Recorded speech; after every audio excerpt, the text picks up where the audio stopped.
अस्सलाम वालेकुम प्यारे बच्चों, मैं हूं फैसल सकलैन कज़ाफ़ी और आप देख रहे हैं channel of AM science academy. तो अभी जो हम चैप्टर 6 स्टार्ट किया हुआ था फ्लूइड डायनामिक्स, तो उसमें हमने जो लास्ट आर्टिकल किया था बर्नौली इक्वेशन, आज हम उसकी इक्वेशन की जो एप्लीकेशन है वो डिस्कस करने जा रहे हैं। तो सबसे पहले उसकी जो फर्स्ट एप्लीकेशन है, first application of Bernoulli equation which is known as Torricelli theorem. इसे टॉर्शली थ्योरम भी कहते हैं, टॉर्शली थ्योरम भी कहते हैं या टॉर्शली प्रिंसिपल भी कहते हैं। तो जो टॉर्शली प्रिंसिपल है वो एक्चुअली क्या है? टॉर्शली प्रिंसिपल है कि the state it state that speed of efflux is equal to the velocity gained by fluid is falling through a distance h minus h2 under action of gravity। कि हमारे पास एक fluid है और वह फ्लूइड क्या करता है, जब ऊपर से नीचे आता है, जब ऊपर से वो नीचे आ रहा है, उसकी जो स्पीड है वो जो इफ्लक्स होता है, इफ्लक्स कहते हैं छोटा सा बारीक सा पोर्स, छोटे बारीक से जो पोर्स होते हैं, सुराख जो होते हैं, efflux is equal to the velocity gained by fluid falling, जो कि ऊपर से नीचे गिर रहा है। तो जो ऊपर से नीचे हाइट से वो गिर रहा है, उसकी जो स्पीड होगी एक्चुअली वो इफ्लक्स की स्पीड की क्या होती है, बराबर होती है। इसे हम नाम देते हैं इसका, ये डेफिनेशन है इसकी। और ये होता किसकी वजह से? ग्रेविटी की वजह से होते हैं। तो ये हमारे पास इसकी डेफिनेशन है।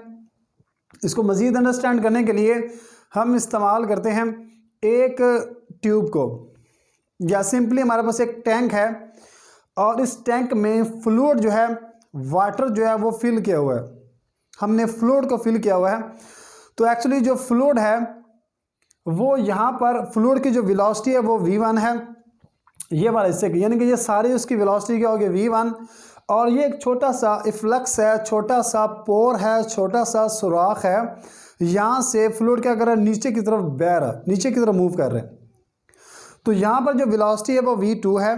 इसी तरह ये लेवल को चेक करने के लिए लेवल कम है या लेवल ज़्यादा है, हमने इस्तेमाल किया है ये वाला हमारे पास, जहाँ पर वेलोसिटी क्या होगी, v3 होगी। जो हमारे पास सारा का सारा है, यहाँ से लेकर यहाँ तक सारा टैंक या सारी ट्यूब, इसकी जो हाइट है वो h1 है, जो कि ज़्यादा है। यहाँ से लेकर यहाँ तक, यानी कि ये जो हमारे पास इतनी है ये h2 है। तो फिर ये वाली कितनी होगी?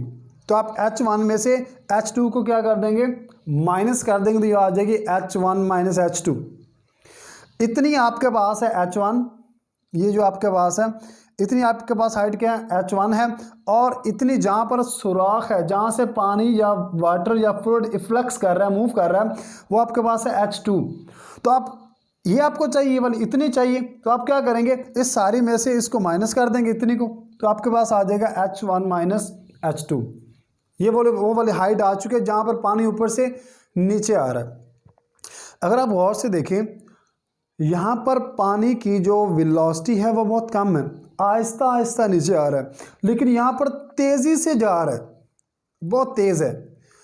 इसकी जो वेलोसिटी है, अगर आप उसको इससे कंपेयर करें तो ये बहुत कम है। आप ये कह सकते हैं जैसे 1 करोड़ रुपया हो और उसके सामने 1 रुपया हो, या 1 रुपये का भी 10वां हिस्सा हो, चवन्नी जिसम कहते हैं, उसकी कोई औकात होगी? इसीलिए इसकी वेलोसिटी बहुत ज़्यादा है और उसकी वेलोसिटी क्या बहुत कम है। या दूसरा हमारे पास जैसे रॉकेट होता है, रॉकेट की मोशन एक तरफ और साइकिल की मोशन, तो ये कितना डिफरेंस है इसके दरमियान। रॉकेट क्या करता है, 1 सेकंड में 4 किलोमीटर कवर करता है या 8 किलोमीटर कवर करता है। तो साइकिल फिर क्या करता है, उसकी स्पीड कितनी कम है। तो हम इसको क्या कर सकते हैं, इग्नोर कर सकते हैं, साइकिल की स्पीड को इग्नोर कर सकते हैं, क्योंकि रॉकेट की बहुत ज़्यादा है और साइकिल की बहुत कम है। इसलिए हम यहाँ पर क्या कर रहे हैं, ये जो वेलोसिटी v1 है बहुत ही कम है, अप्रोचेज टू ज़ीरो है, इसलिए इसको कह देंगे v1 हमारे पास 0 के बराबर है। हमने चूँकि कहा है कि बर्नौली इक्वेशन है, और बर्नौली इक्वेशन की जो फर्स्ट एप्लीकेशन है, तो इसका मतलब है यहाँ पर बर्नौली इक्वेशन अप्लाई की जा सकती है। और आप पढ़ कर आ चुके हैं कि जो बर्नौली इक्वेशन होती है वो क्या होती है। बर्नौली इक्वेशन हमने पढ़ी है कि कहते हैं sum of Zombie apocalypse.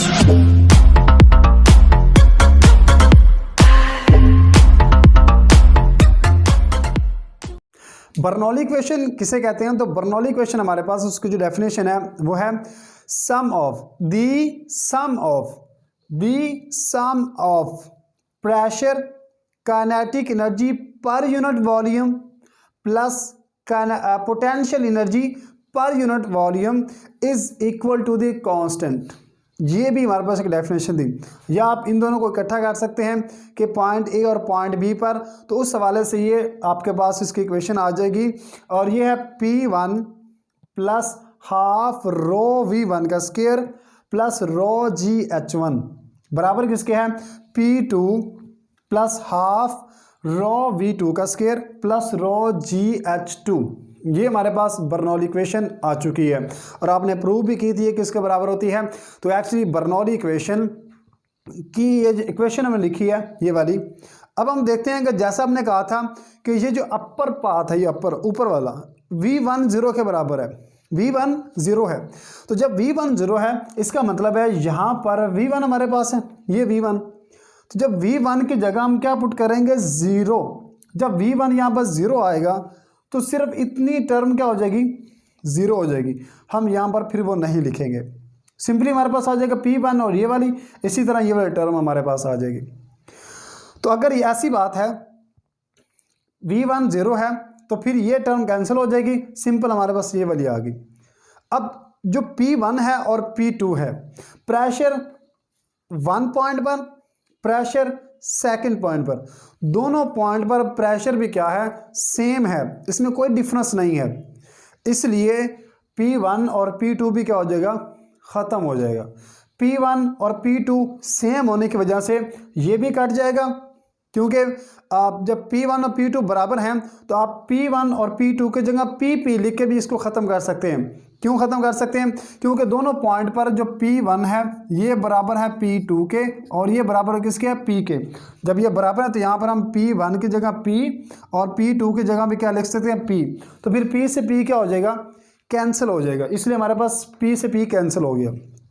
Simply हमारे पास रह गया रो GH1 plus half rho V2 का स्क्वायर प्लस रो GH1। हमने तो फाइंड करना है इफ्लक्स की जो स्पीड होती है V2, इस सुराख की जो स्पीड है वेलोसिटी है वो हमें चाहिए। तो यहाँ पर V2 है तो V2 क्या होगी, एक्चुअली V2 ये हमें चाहिए। तो यहाँ पर देखें कि हमारे पास जो H2 है रो GH2 प्लस है, इसको इधर लेकर आएंगे तो रो GH1 माइनस रो GH2 हो जाएगा। तो ये आपके पास आ गया रो GH1 माइनस रो GH2, इधर प्लस था इधर आकर क्या हो गया माइनस। तो ये हमारे पास आ गया हाफ रो V2 का square is equal to rho GH1 minus rho GH2, ये इसके बराबर आ चुके हैं। अब देखिए इधर भी रो है इधर भी रो है, यहाँ से रो को कॉमन ले सकते हैं, रो G को कॉमन ले लिया।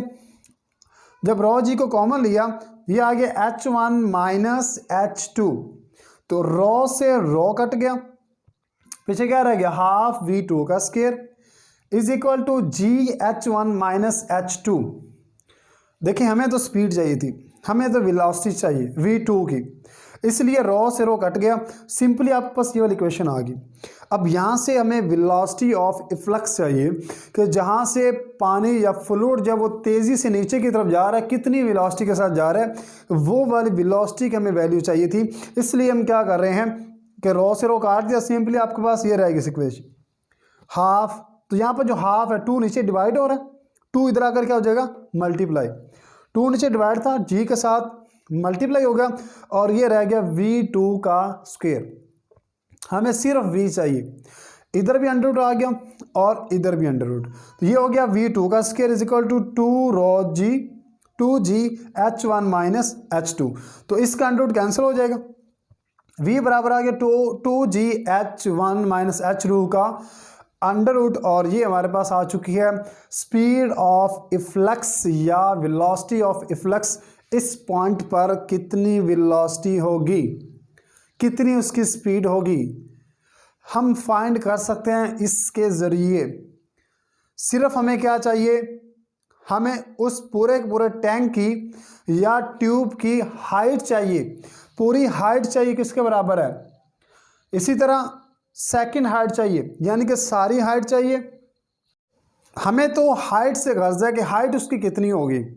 तो ये जो हमारे पास है v is equal to 2gh1 minus h2, यहाँ पर किसकी वजह से इफ्लक्स की स्पीड आ रही है, सिर्फ और सिर्फ दो चीज़ों की वजह से, जो कि डेफिनेशन में भी बताया गया है।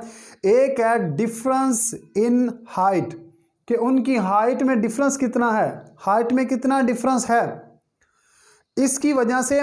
और दूसरा ग्रेविटी की वजह से। आपने बताया है डेफिनेशन में कि through distance h1 minus h2 under the action of gravity, इन दोनों की वजह से। इसका मतलब है कि टॉर्सली थ्योरम में जो हमारे पास स्पीड ऑफ इफ्लक्स होती है, जो v हमारे पास है, ये क्या है, डिपेंड करती है किस चीज़ पर। एक तो डिफरेंस किस चीज़ का, डिफरेंस इन डिस्टेंस का, डिस्टेंस के डिफरेंस पे डिपेंड करती है। और दूसरा किस चीज़ पे डिपेंड करती है, ये ग्रेविटी पे डिपेंड करती है। इन दोनों चीज़ों पे डिपेंड करती है। और ये था हमारा आज का लेक्चर, जिसमें हमने देखा कि जो स्पीड ऑफ इफ्लक्स होती है या वेलोसिटी होती है, वो एक्चुअली क्या करती है, दो चीज़ों पर डिपेंड करती है, ग्रेविटी पर और difference in speed, difference in distance या हाइट, इन दोनों चीज़ों पर डिपेंड करती है। तो ये बर्नौली इक्वेशन की फर्स्ट एप्लीकेशन है, जिसका रिजल्ट ये वाला है कि अगर आप इस इफ्लक्स की वैल्यू फाइंड करना चाहते हैं तो आप इसकी मदद से फाइंड कर सकते हैं। और ये दो चीज़ों पर डिपेंड करती है। Thank you.